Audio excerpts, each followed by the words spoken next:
rahmatullahi ta'ala wa barakatuh. May the blessings and salutations of Allah subhanahu wa ta'ala be amongst every single one of you.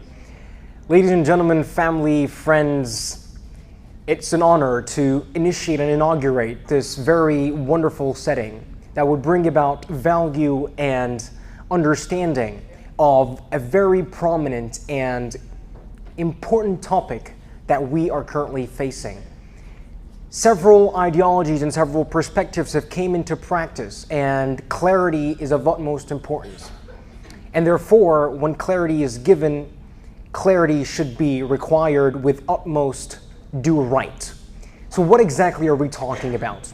The projected slide in front of every single one of you today shows Darwinism, Islam, and evolution. If we were to simply figure out or define what Darwinism means today, it is the theory of biological evolution that has been founded by the naturalist Charles Darwin. However, when speaking about biology, something is very interesting that brings about all of us together in this very setting. Such a topic with a prominent terminology or terminologies being stated requires a certain speaker to have his thoughts and his perspectives shared so benefit would unravel. I would be humbly announcing our speaker by the following. Mr. Suboor Ahmad is a well-known public speaker and writer who has debated prominent academics on philosophy and science. He has a particular interest in the philosophy of biology, as he's currently pursuing postgraduate studies in philosophy. Mr. Suboor is a speaker for the infamous Hyde Park Speakers Corner with a specialty in the arguments for God's existence. Remarkably speaking, with his interest in biology, especially when it comes to philosophy, and having a topic regarding Darwinism, Islam, and evolution, I would really feel interested to get to know what our speaker tonight has to offer. So having Islam, evolution, and Darwinism in one title requires an empty mind, a listening and attentively listening ear, and by which I would, by all due honor, call upon our speaker for tonight, Mr. Suboor Ahmad. Bismillah, alhamdulillah, wassalatu wassalam ala Sayyidina Muhammad. Assalamu alaikum, which means peace be upon you. This is the greeting of Islam. This is the greetings of Muslims. What I'm going to be speaking about today is I think, very important topic, because the purpose of life according to Islam is not to build big houses, get married and have children and send them off to Harvard, Oxford and Cambridge. It is not to become famous. It is not to become rich. It is not to become the most beautiful person on earth. It is simply to understand that there is a creator that has created us for a purpose. And that purpose is to connect us to that creator. And this purpose is what drives us. And as God says in the Quran, verily in the remembrance of God do hearts find peace. So we as Muslims believe the way to find inner peace is by having a connection with the creator. And the creator is nothing like his creation. He's nothing like what we can imagine. And he's the only one worthy of worship. Why am I talking about that when we are about to speak about this topic of evolution or Darwinian evolution? Is because when you begin to speak about God, one of the first sort of reactions you get is, well, who believes in God after Darwin anyway? You know, we believe in evolution.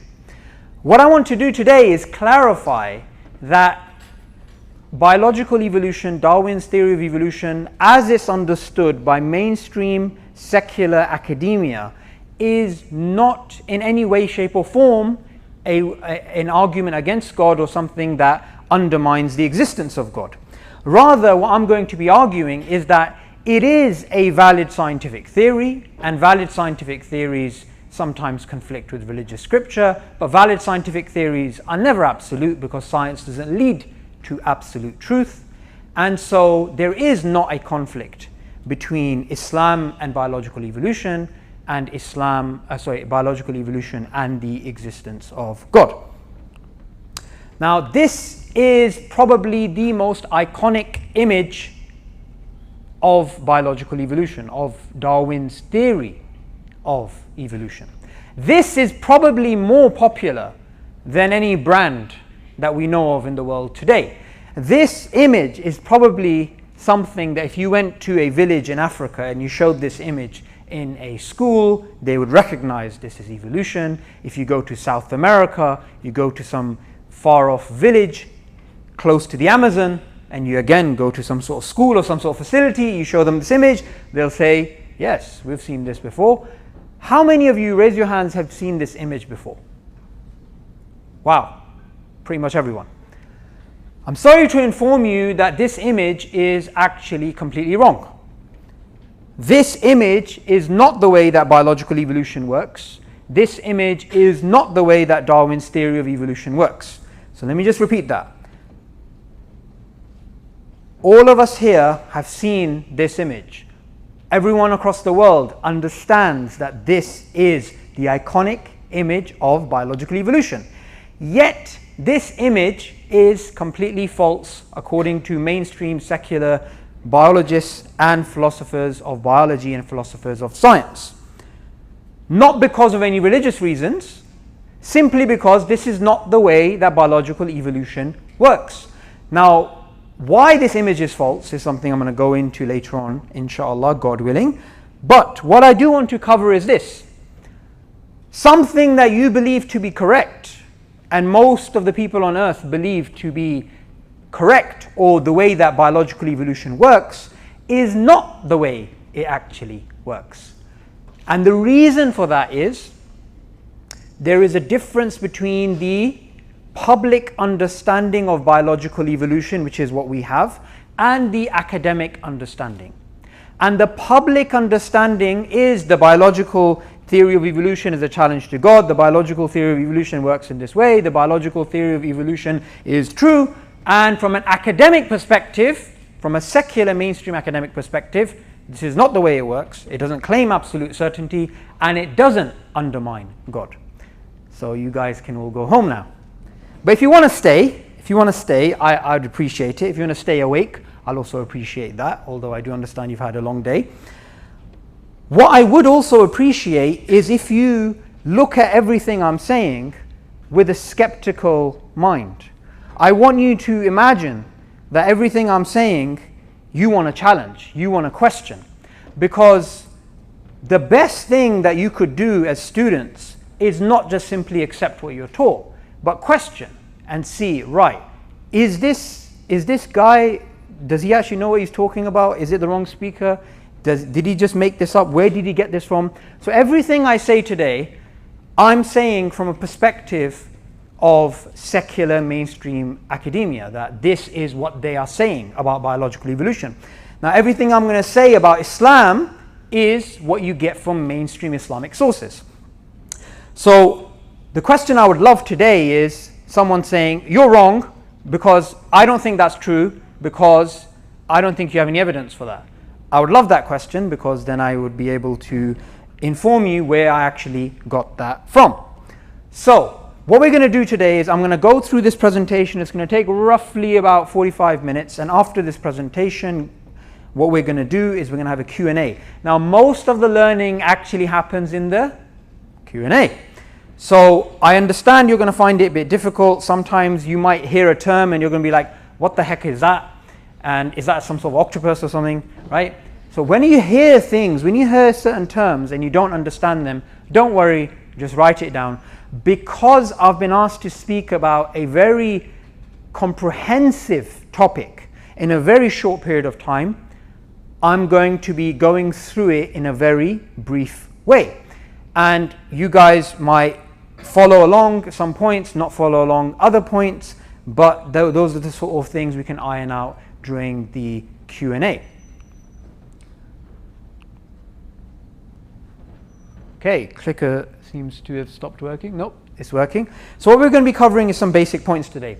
We're going to speak about science and certainty. Does science lead to truth? Does it lead to certainty in the way that the public thinks?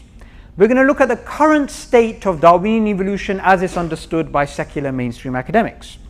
We're going to briefly speak about the existence of God and Darwinian evolution, although that is something which is going to be it's going to overlap a little bit with Wednesday's talk.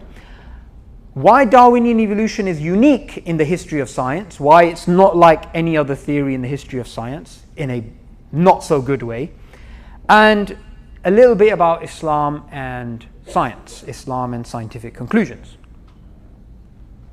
So, as I mentioned before, every single thing I'm going to say today is not based on intelligent design or creationism. It's going to be from mainstream secular academics who are naturalists, and I'm going to be referring to mainstream journals about the topics I'm speaking about. So what is science? Science is something which we all benefit from. Science is a beautiful method. It actually came from the Islamic world. The first scientist was Hassan ibn Haytham, who was a Quranic scholar who lived in Baghdad approximately 1,000 years ago. He is the key figure who science historians go back to because he is the father of the modern scientific method. The Greeks had a sort of proto-scientific method, but they didn't have a systematic way of looking at the world. Now, when Hassan ibn Haytham was doing science, when he was doing these calculations, when he was putting together his method and his conclusions, he said that he was doing this, he was pursuing science because he wanted to get closer to God. Because we as Muslims believe that the world, the biological world, the physical world, the chemical world is all a sign of the divine.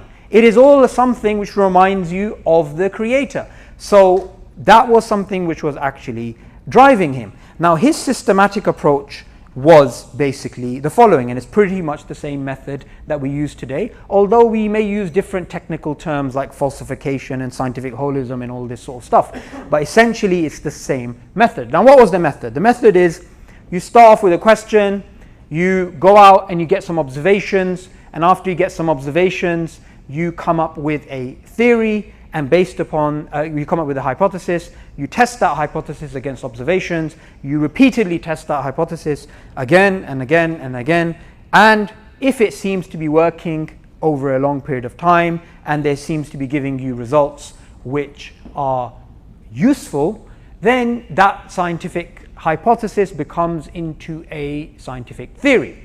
The theory, a scientific theory, is the highest thing that you can actually reach. There is, this misconception. Oh, you see, scientific theories are down here and scientific laws and facts are up there. That's actually not true. Scientific theory is the highest level of certainty that science can actually reach. Scientific laws are within the theories, and scientific laws can also change, which is a bit, counterintuitive. And also scientific facts are not the facts that we speak about in daily life, like the shape of the earth. Facts are a generally accepted view within science. So that's the scientific method. Why do we love science? Because it works, because we have iPhones, because we have cameras, because we can manage to, do all these amazing revision on our laptops and phones and so on and so forth, and also manage to have Facebook open during a lecture about evolution. We can do all these things without the other people actually knowing. Now, science, we love it because it actually works. And you can see here, you have a picture of Isaac Newton, and he's doing his amazing calculations, and the Newtonian model is something which worked for 200 years. We could make a precise prediction. Where is this planet going to be in 10 years' time? And we could do some calculations and say, okay, it's going to be here. And we would go out after 10 years, we'd wait 10 years, we'd look, and voila, it would be there. So science, it works, which is why we believe it's amazing. Now the problem is not that that science works. The problem is we don't understand why it works, and we conflate it working with it being true. we conflate science and truth, rationality and science. We conflate all these terms, but they mean very particular things. So how does science actually work? Science works on a method known as induction, which is where you take a set of observations and you make a general conclusion. So I want to know what color swans are, and I'm a scientist. So I observe white swans, white swans, white swans, white swans, and I come up with a general hypothesis. Swans are white. I observe more swans, and it just becomes into a theory because it just keeps coming back and back and back and back with the same result.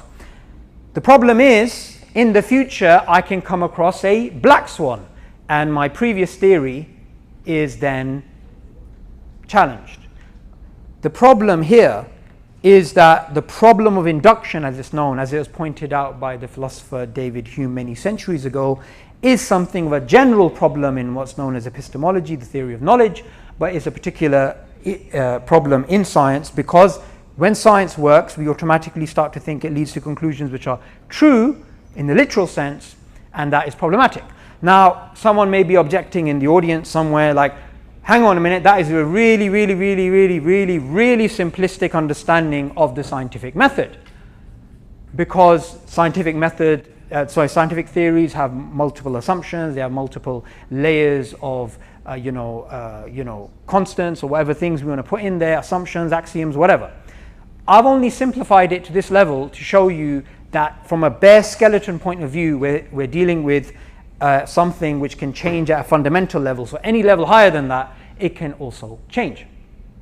Another reason why scientific conclusions can change is what's known as the problem of undetermination of theory by observation. That's the technical term, but what it basically means is we have this scatter graph, we have this set of observations, those green dots. Those green dots, if you imagine, are direct observations. They're not theories. They're things that we observe, like the shape of the earth or the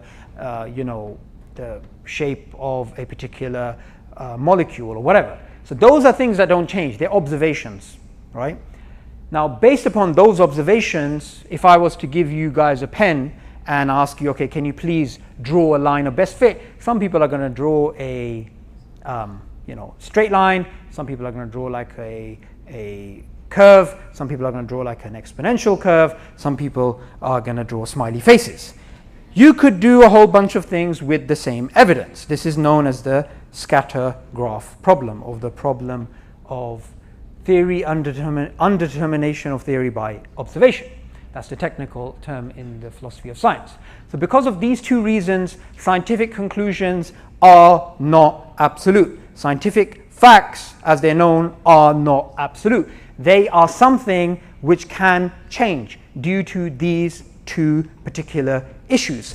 Now, someone may say, this is a challenge to science. Well, it is. But this is what makes the scientific method beautiful, because you can have theories which exist for a long time, which work and then can be changed. So it goes through this constant evolution, which is actually a good thing.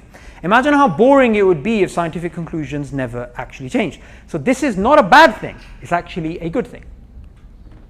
Of course, what doesn't change is direct observations. Another misconception is that observations is the same as a scientific theory. No, science leads to truth. Why? Because we know that fossils exist, or we know that the shape of the earth is there.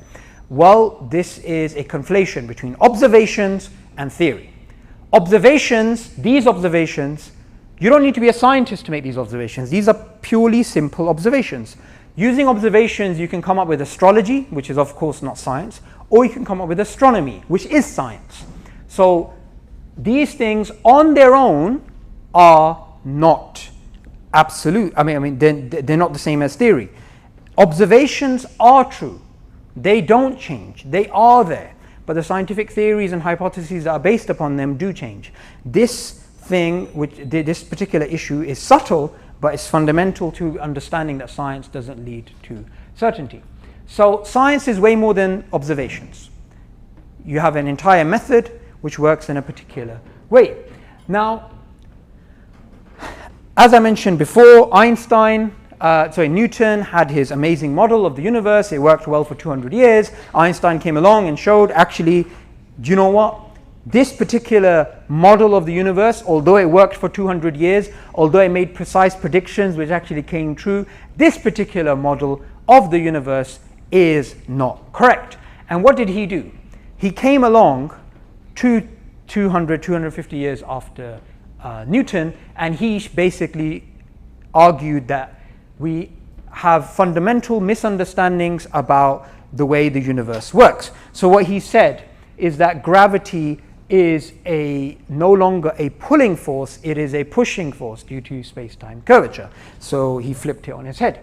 He changed the very definition of mass. Now, think about how radical that actually is. Imagine, you are a pre-Einsteinian physicist and you are actually working on some particular problem, like here.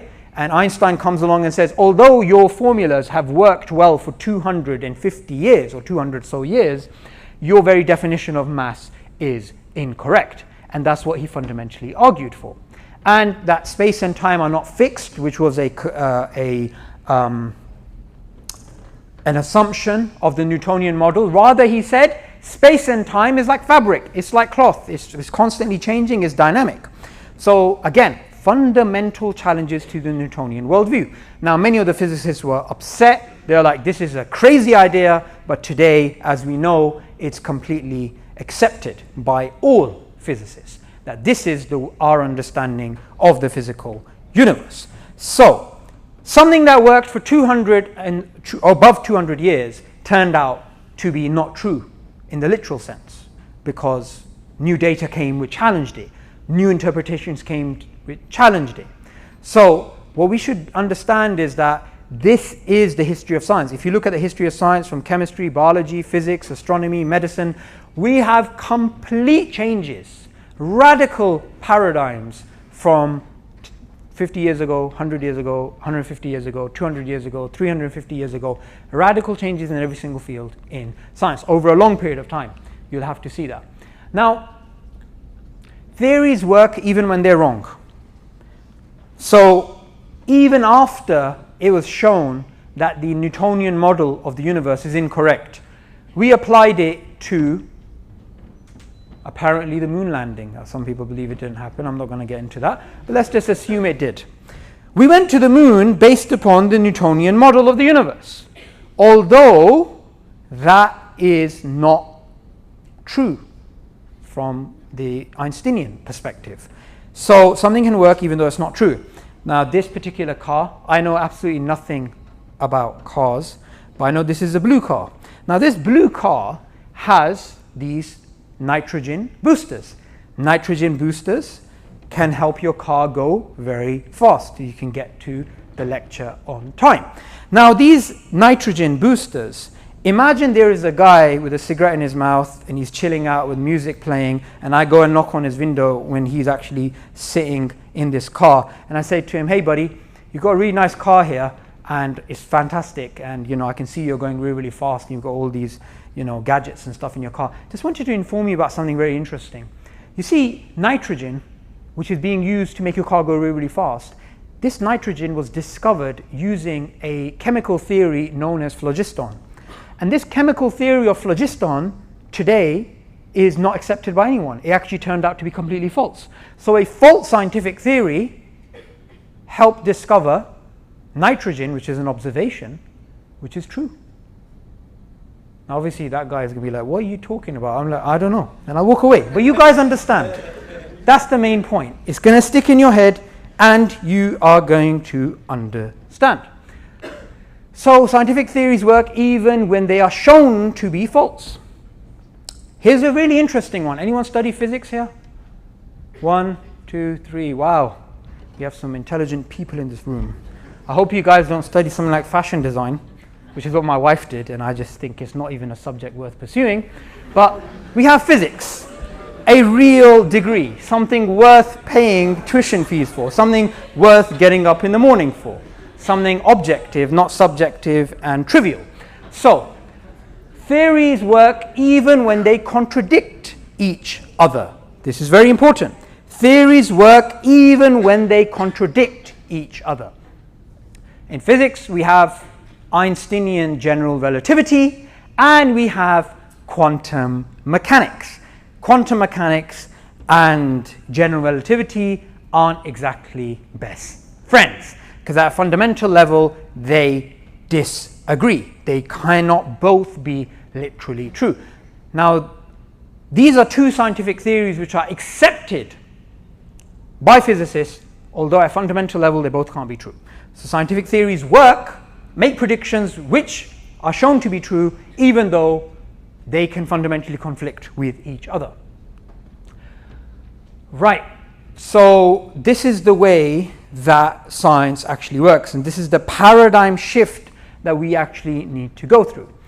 Now, this is what it says in Philosophy of Science, a very short introduction by Oxford University. I thought it would be good to put references down and to show you that this sort of information about the way that science works is not even based upon really academic stuff from the philosophy of science. This is like a very basic introduction to the philosophy of science, something which is for the general public if they want to know.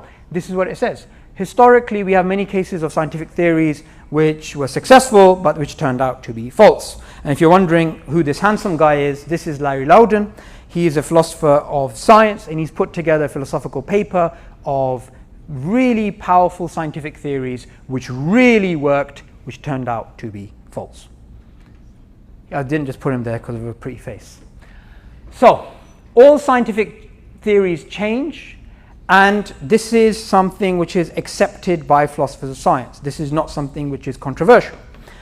This is what it says in Evidence and Evolution by Cambridge University Press, again a standard book on the philosophy of biology, which is a particular subset of philosophy of science. The best that scientists can do at any time is to render comparative judgments. They can say this theory is better than that theory, but they cannot say that this is literally true. So, likewise, Philosophy of Science, a new introduction, says the same thing. Scientific conclusions are not graven in stone, and we shouldn't be using the word scientific proof, which is what we use all the time. We shouldn't actually be using that. Also, Richard Dawkins, in his famous, actually not so famous book, but in his book A Devil's Chaplain, he makes the same point. He says, new facts may come to light in the 21st century, which will force our successors. What does he say? We must acknowledge the possibility that new facts may come to light which will force our successors of the 21st century to abandon Darwinism or modify it beyond recognition. So that's important to understand.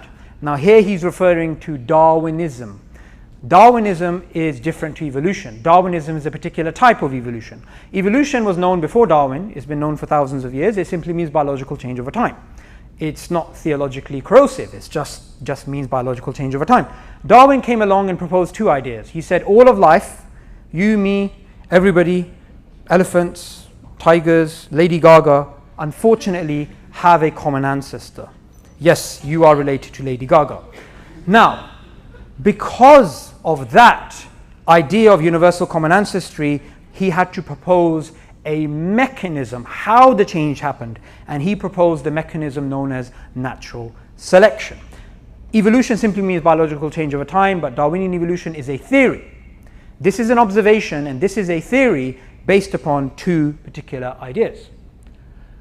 Right, imagine you are attending a lecture and you have somebody talking about biological evolution, and this person is saying, right, Darwin's theory of evolution is true. It is as true as the shape of the earth. It is as true as anything we know. And he claims that whether you look at biochemistry or genetics or anatomy or psychology or linguistics or biochemistry or bioinformatics or whatever, you will come across one conclusion, which is all of these fields prove that Darwin's theory of evolution is true. At that point, you can say three things, right? No evolutionary biologist in the world, whether he supports Darwinian evolution or supports an alternative to Darwinian evolution, will deny something basic, which is Darwin's theory is based on a probabilistic framework. No one can deny that. It has multiple assumptions. No one's going to deny that. And there are disputes at a scientific and philosophical, conceptual level about its particular claims. No one in the world who knows what they're talking about will deny these three things. Sometimes they may not even know them themselves, sadly, in which case you'll have to point that out. But this is something that no evolutionary biologist in the world will deny. Now, sometimes you hear these popular things, popular notions like 99% of evolutionary biologists believe in Darwinian evolution. Right. Yes, they do, but when they say believe, they believe it to be a probabilistic framework which has assumptions, which has disputes. They don't believe it to be absolutely true, because that's not what science can achieve. And if there is somebody who does actually believe that, then they would have to put forth some evidence, because nobody in the philosophy of science and nobody who's involved within secular mainstream academia, whether they're an evolutionary biologist or not, can deny that Darwinian evolution is based, it has these three components. This is just simply undeniable. Evolution and Darwinism, I explained previously. Evolution simply means biological change over time. Darwin's theory is a particular history and a particular mechanism. Now, people before Darwin, they had different histories. Rather than a universal common ancestry, they had multiple origins. They had many origins, and they had many trees of parallel evolution actually taking place. Now, if I gave you Leo Tolstoy's War and Peace, and I gave you this book, and it only had 13 randomly selected pages which had some writing, and all of the rest of the pages were blank, and I asked you, please, can you carry on telling the story? How does it begin? How does it end? Which characters come in? Which characters go out? Who gets murdered? Who's the murderer? Who cheats on who? What happens? You will all come up with different stories. Why is that? It's because majority of the pages are blank and 13 pages are there. So you have a very little piece of very little evidence to go by, and you have to make up the rest. This analogy is actually in a peer-reviewed scientific journal called Science, which is the second most prestigious scientific journal in the world.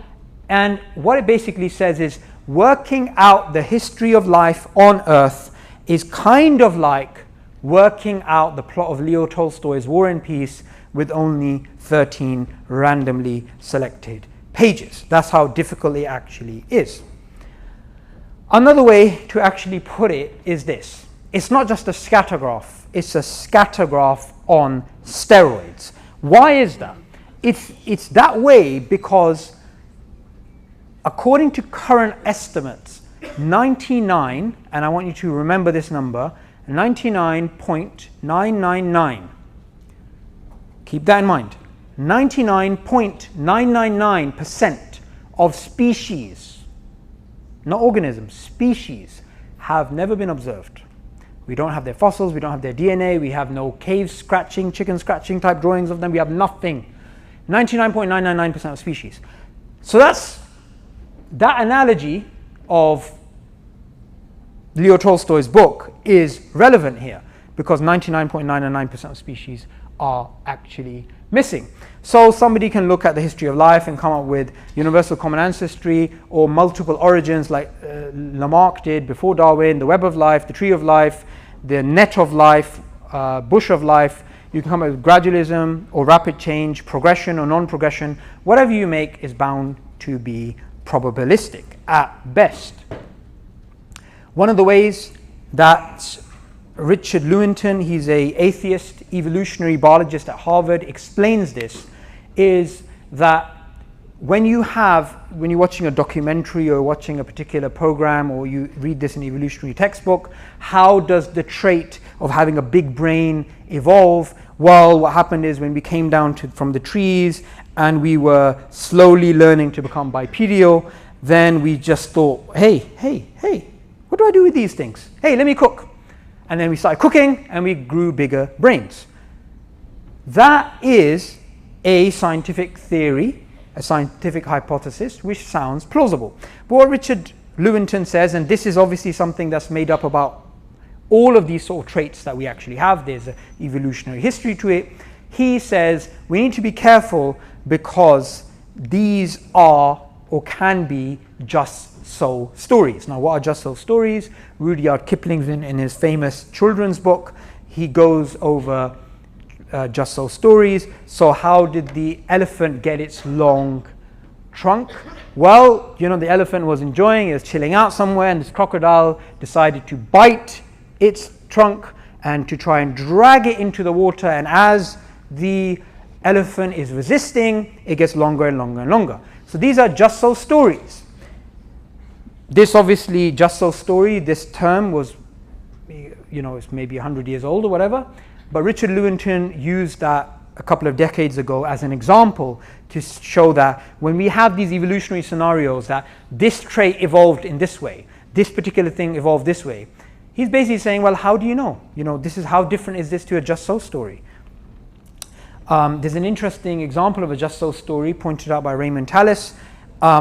So he's an atheist neuroscientist, but he points out some of these just so stories. So one of the just so stories that he points out is about color evolution or color preference. Now you may be wondering, hang on a second, why are they talking about color preference? What's that got to do? Well, what you need to understand is that Darwinian evolution is a complete explanation, meaning every single thing that you have as a human being, whether it's your biochemical connections, whether it's your neural network, whether it's your behavior, your linguistics, or generally even the way that human beings are scattered across Earth and why are they scattered in that way, every single thing has to break down and be explained via Darwinian evolution. So they have to come up with some sort of explanation for those things. So some of the explanations that they come up with are some things which we are aware of and which we are taught in documentaries and so on and so forth, but which actually turn out to be quite interesting. So Raymond Tallis points out color evolution. So men like the color blue, women like the color red. So it goes. So what basically happened according to this hypothesis is that when human beings lived in ancient prehistoric times, when we were living in times of hunter-gatherer societies, you had men who, if they had a mutation in their gene, a random mutation, which made them prefer the color blue, they were more likely to survive, because when they had to go out and hunt, if the sky was blue and they liked it, they were more likely to go out and hunt, and the watering hole is blue, and so on and so forth. So they liked the color blue. And unfortunately for the feminists in the room, the hypothesis goes the women were in the bushes, they were cooking, and that's what they were doing. And since they were cooking, they were cutting meat, which is red. If it's not gone off, it's red. They were collecting berries, which are red. They were collecting apples, which are red. So we have a very nice anti-feminist understanding of the evolution of human history. So what basically happened is, obviously those women who developed a random mutation to love the color red were more likely to survive, because if they cooked on time and made everything, they wouldn't get clubbed by their husbands. So we have this amazing evolutionary explanation. However, Raymond Tallis comes in and spoils the party. He says, hang on guys, this evolutionary scenario is problematic, because men liking the color blue and women liking the color red is a very Eurocentric view at a particular time in history. During Victorian times, men preferred the color red and women preferred the color blue, hence Alice in Wonderland in blue. So this particular hypothesis doesn't actually make sense. This particular theory doesn't make sense. It's a just so story. So this is a sort of example of a just so story, which is a, if you like, a micro example of the sort of just so stories which we are fed. Now, we also get this very simplistic understanding about evolution. We are told, right, you see a human being and you take a chimpanzee next to it, right? Look at how the elbows are similar, look how the wrists are similar, look at how this particular part of the skull is similar, look at how this is similar, look at how that is similar. Oh wow, look at the genes, it's like 99% similar as well. So similarity is due to common descent. You're similar to the chimpanzee because of common descent. And that's generally, in a nice, neat package form, was fed to the general public, which is me and you. However, there's a background to that which is very interesting, which will show us that actually that claim is not true in the literal sense. It's simply not.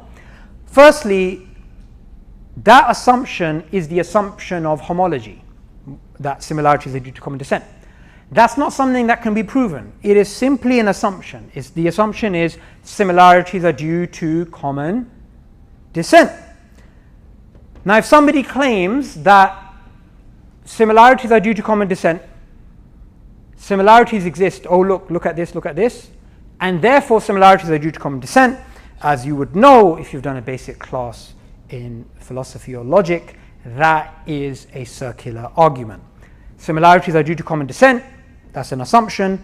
Similarities exist, therefore similarities are due to common descent. That is circular reasoning. Apart from that, if somebody wants to say similarities between human beings and chimpanzees is something I believe in based upon the assumption that similarities are due to common descent, well, there'd be no problem with that. But that's not the claim that is often portrayed, how do you say the word? Portrayed to the public. Tongue twister. Right. So, the problem along with that claim is also that we have similarities which is not due to common descent.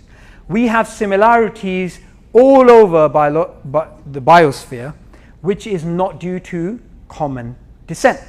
For example, we have the wing of a bird and the wing of a bat. We have these two wings.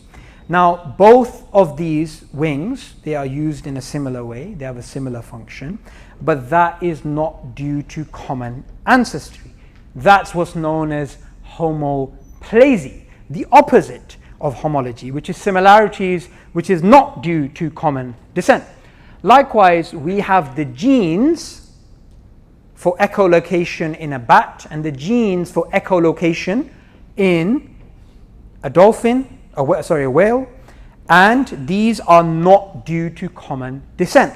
These are an example of homoplasy. Homoplasy exists at a biochemical, genetic, and anatomical level. It is inescapable. So this claim, wow, look, similarity, look, this thing's similar to that, so therefore they have a common ancestor. This is a very childish, crude understanding, because you could just simply ask, wait, hang on a second, you're saying 99% between human beings and chimpanzees. Well, okay, we have 98% similarity genetically with mice.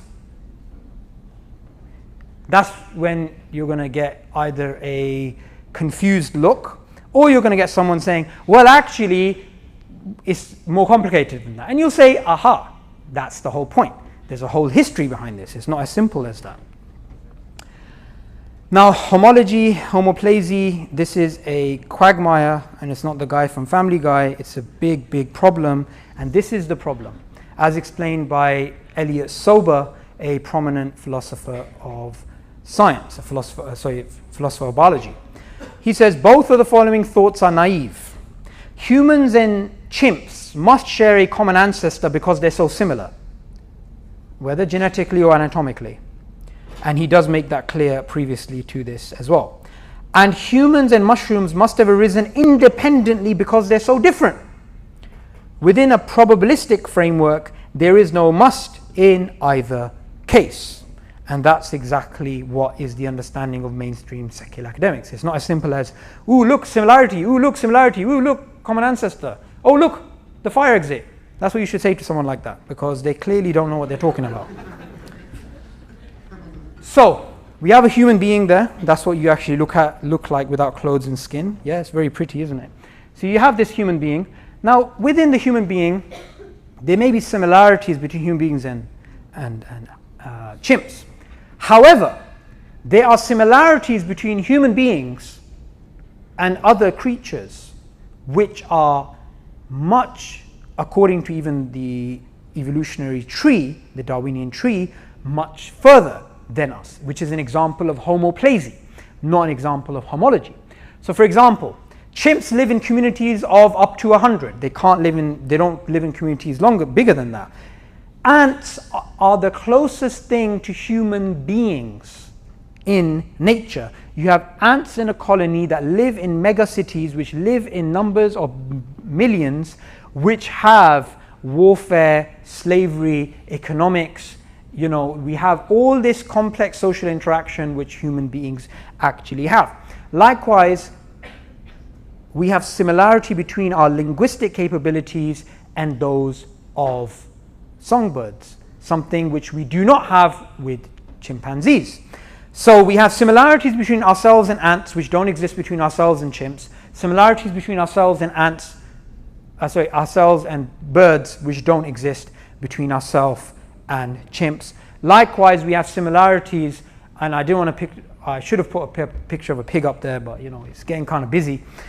We have similarities anatomically and genetically between ourselves and pigs, and we have some particular similarities between ourselves and pigs which we do not share with chimpanzees. So for example, before we had the way of making mass insulin for people who have diabetes, we used to extract the insulin from pigs and stick it in human beings to work. Likewise, people that suffer from heart disease and heart problems, you can have a heart valve replacement between a human being and a pig, which you cannot have between a human being and a chimpanzee. Likewise, there's a whole host of traits which exist between human beings and pigs, which don't exist between human beings and chimps.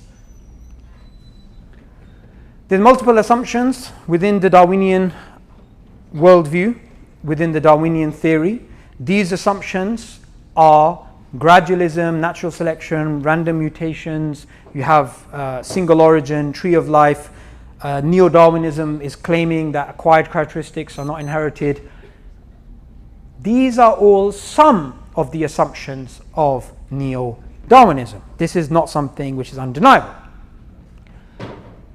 Dennis Noble, a prominent biologist from Oxford University, again a mainstream secular academic, he claims that all the central assumptions of Neo-Darwinism have been disproven. I'm not saying what he's saying is true. Why I put that out there is to show, although he may believe in a different conception of a different mechanism than Darwinian evolution, although he still believes in evolution, he's pointing out there are assumptions and these assumptions can be disproven. I'm not endorsing his opinion, I'm merely showing that it exists. And his opinion is a fringe opinion. But it's nonetheless something which teaches us that there are assumptions involved. Now, there are alternatives to Darwinian evolution. There's evolution by natural genetic engineering, neo-Lamarckian evolution, mutation-driven evolution, evolution by self-organization, and the inheritance of acquired genomes, as put forth by Lynn Margulis. We also have this project called the Third Way of Evolution, which is a whole bunch of scientists. Again, they are fringe, but they're mainstream secular biologists who don't feel mainstream academia is open enough to accept these ideas, and they exist from all across the world, from China to North America to Europe, from Oxford, Harvard, Cambridge, Princeton, MIT, and they basically are putting forth alternatives to Darwinian evolution. Now, a thing which is interesting, which we're going to cover on Wednesday's talk in a lot more detail, is that Darwinian evolution is based upon methodological naturalism, which is the idea that everything has to be explained in a naturalistic way. And if you happen to be someone who's an atheist, it happens to fit with your worldview quite nicely, which is why we have a bias towards this particular theory. One interesting thing is that from the view of methodological naturalism, you cannot say that human beings appeared in the history of life without being linked to something else. We have to have a common ancestor by necessity, logical necessity, not due to observations, but simply because of the assumption of methodological naturalism. So we have to be linked to a chimpanzee, a pig, or whatever. We have to be linked to something. It cannot just be that human beings appeared in the history of life without being linked to something else. Darwinian evolution, as I mentioned, is unique. It's unique in the sense that it's the only scientific theory in the history of the world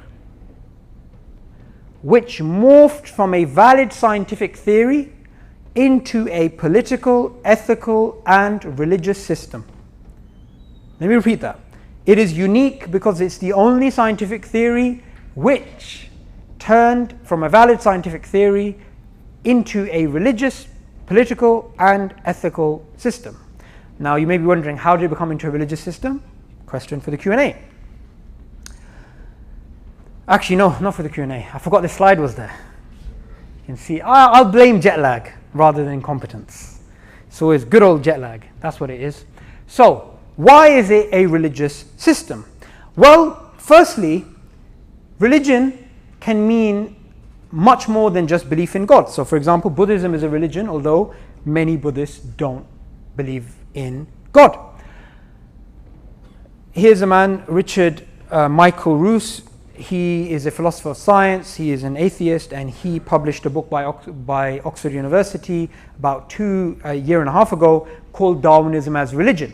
And what he claims is, from the very beginning, Darwinian evolution, because it fitted with an atheistic worldview, it morphed into an atheistic type of religion, an atheistic type of worldview. Another man, this handsome guy on my right, Julian Huxley, very important evolutionary biologist and philosopher, again a militant atheist. In his 1927 book, some of you weren't born at that time, 1927 book, what's the name of the book again? 1927 book, something, I've forgotten the name. So Julian Huxley wrote a book, Religion Without Revelation. There you go, I remembered it. Religion Without Revelation. What he basically says in this book is that we have this new religion which exists for humanity, for me and you, without revelation, meaning we didn't need God for this religion. This is a secular religion. And this secular religion, he believed, was evolutionary humanism. That you can live a life without God, you can derive your morality from evolution, and so on and so forth. And he was explicit about this. Now, he's not just some quack working away in his mum's basement. He was a very important evolutionary biologist. In fact, he's one of the key figures in evolutionary biology in the beginning of the 20th century. And in fact, he was the first president of the United Nations Scientific, Educational, Cultural Organization, UNESCO. He was the first president of that. What that basically means is he had a very powerful position in terms of education to influence all of you. And he held these views that God, he compared God to a cat.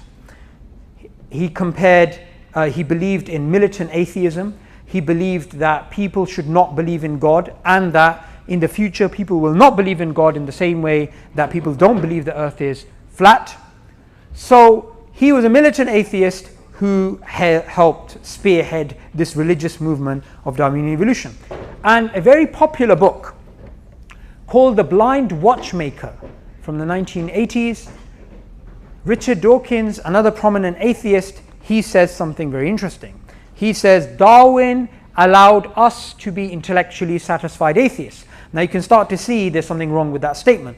Firstly, it's not a scientific statement. Two, if you know anything about Darwin, you would know he was never an intellectually satisfied atheist. He was never happy with atheism. Three, you would know, hang on a second, if somebody has a belief in a scientific theory, which he believes supports his worldview, that's going to make him biased towards that particular theory. And that's exactly what's actually happening.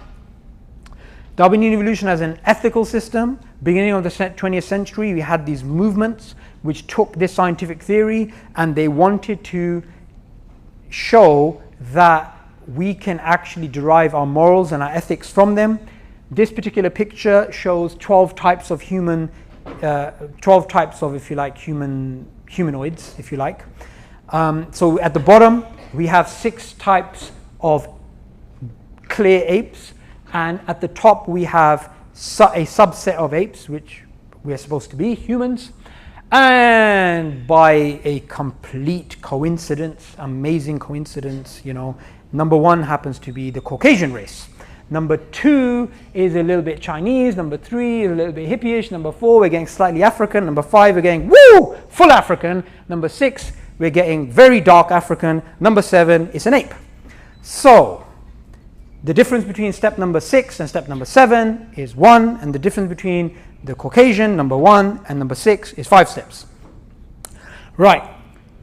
This is not a made-up diagram. This is actually from an evolutionary textbook written by Ernst Haeckel, who was a contemporary of Darwin. Darwin reviewed his book and gave it the thumbs up and said, if this guy wrote his book before I published my Descent of Man, I wouldn't have published my book. So no scientific theory in the history of science has had these sort of ethical implications. Now today, interestingly enough, you will find nobody talking about this. The reason why they will not talk about this is because of World War II and what actually happened with Nazi Germany and the shifting moral compass that we do not accept racism like we used to in the good old days of the Victorians. So, what you will find is that evolutionary biologists who know the history will shy away from this, or they will try to change it in a way that they'll try and make all human beings on the same level, because that's what's politically popular at the moment. But what cannot be denied is that if human evolution from a Darwinian perspective is true, some humans have to be better than others. That's just simply undeniable. Darwinian evolution also has a political system. Stalin adopted Darwinism. He apparently, according to his biographer, read The Origin of Species, and he became an atheist because of reading The Origin of Species, and he also applied natural selection, Darwin's theory, to social class, which is what led to the deaths of some millions of people. No scientific theory in the history of the world has had that sort of impact, in a very negative sense, of course.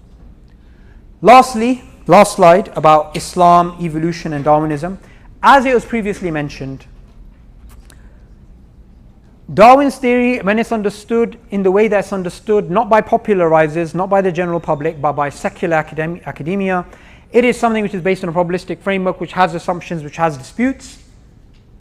It doesn't undermine the existence of God. It doesn't claim absolute certainty. So it is not a problem for Islam, and it's not a problem for Abrahamic religions. It is a problem if someone has a misunderstanding about science and misunderstanding about its conclusions, but we as Muslims, we can accept it as a valid scientific theory, but we don't have to accept it as literally true, because no one is making that claim within secular academia. Just because a scientific theory conflicts with the Quran, with the Book of the Muslims, doesn't mean that the Book of the Muslims is incorrect. It simply means the scientific theory conflicts with that. So at the beginning of the 20th century, actually mid-20th century, all physicists believed in the static state model. They believed the universe is eternal, it always exists, it always will exist. Now the problem for religious folk at that time was that if this theory was true in the literal sense, you would not need God, because the universe simply always existed. Now the problem here was that this scientific theory is something which later was shown to be wrong, and it was replaced by the Big Bang model. Now the Big Bang model is more in line with religious belief, because the universe actually has a beginning. In 100 years from now, there may be another type of model of the universe, which is a static state model. Now the problem is, imagine if you're a Muslim scientist or a Christian or a Jewish or a religious scientist in 1950s, and you have this scientific theory which challenges your personal belief. You have two choices. One, what you can do is you can change your religious belief and say, no, the universe has always existed, and maybe God existed with the universe, or some other blasphemous thing like that. Or what you can say is, well, this is a valid scientific theory, but it's not absolutely true. I'm going to accept it as a valid scientific theory. I'm going to accept it as a working model, and I'm going to work within this field. I'm just not going to accept it to be absolutely true, which is exactly the right approach, and which is the actual approach which Muslims, Christians, and Jews and other religious people should actually be doing with Darwin's theory of evolution. They should simply be saying, look, we're going to accept this as a valid scientific theory, model, paradigm, but we're not going to accept it to be absolutely true because it doesn't make that claim. Lastly, what I'd like to end upon is this. I began off with the purpose of life. I began off with the existence of God. In Islam, we believe the reason why we exist is to worship the Creator, to have a connection with the Creator, and it's through this connection that we will find serenity, tranquility, peace. However, what we also believe is that nature itself is a signpost to God. And studying nature should bring us closer to God rather than bringing us further away. So studying the biological world should actually make you much more closer to God. Studying nature should make you a better worshipper of God, as Hassan ibn Haytham was. And he is someone who clearly understood that nature is something which we should study in order to get closer to the divine.